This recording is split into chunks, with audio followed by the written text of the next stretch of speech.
Majelis Rasulullah bukanlah majelis zikir pertama yang hadir di Jakarta. Namun, Majelis Rasulullah terbilang majelis zikir yang fenomenal. Sebab, ribuan jamaah yang setia hadir dalam setiap pengajian berasal dari kalangan menengah ke bawah. Konvoi kendaraan bermotor jamaah pun senantiasa meramaikan suasana. Kini, majelis zikir dan pengajian-pengajian seperti ini menjadi pemandangan umum di Jakarta maupun di seluruh Indonesia. Fenomena zikir-zikir yang sekarang ini, yang di depan publik, itu kadang-kadang memakai jalan raya, fasilitas umum dan sebagainya, ini merupakan sebuah gejala baru yang saya menyebutnya sebagai gejala tasawuf yang kemudian menekankan pada zikir. Pengamalan zikir itu adalah bentuk zikir yang ataupun tasawuf yang tidak konvensional, tidak ditemukan pada masa-masa sebelumnya. Kalau masa sebelumnya ya zikir itu ya dilakukan di ruangan yang tertutup.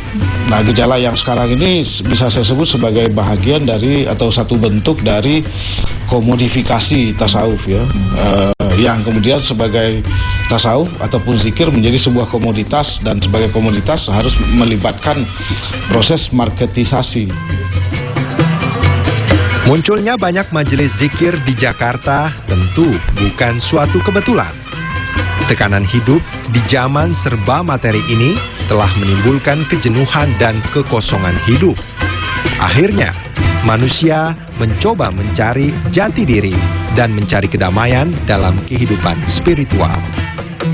Dan itu fenomena global sebetulnya, karena alam liberalisasi, sekularisasi, dominannya paham materialisme, kehidupan yang semakin mekanistik ya, itu akan memunculkan sebuah kejenuhan.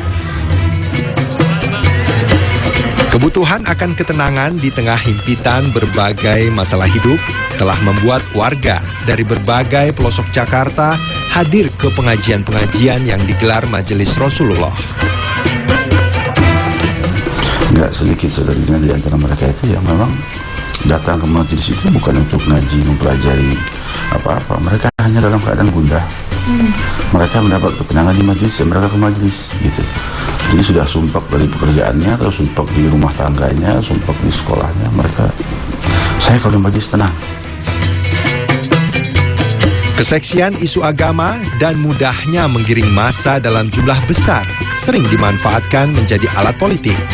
Tak jarang, majelis-majelis zikir dimanfaatkan para politisi untuk menggalang suara.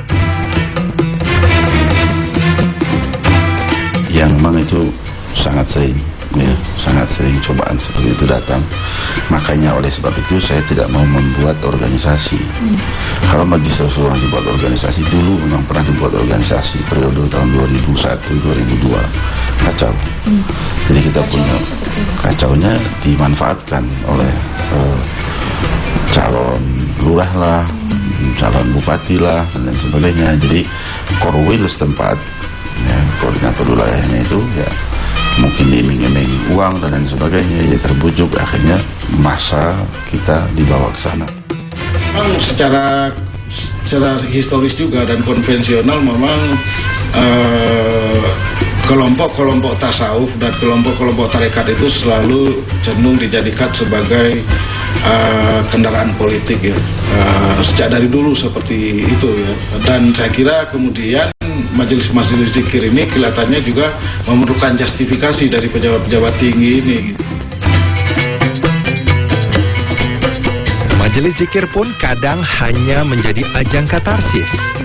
Saat berzikir bersama, jamaah mungkin sempat melupakan himpitan hidup sejenak. Namun sepulang mengaji, mereka kembali didera masalah. Jadi kalau tujuan kita 100 ya, ini ibaratnya majelis zikir ini awal ya, baru masuk misalnya 20%. Jangan berhenti sampai di situ gitu loh.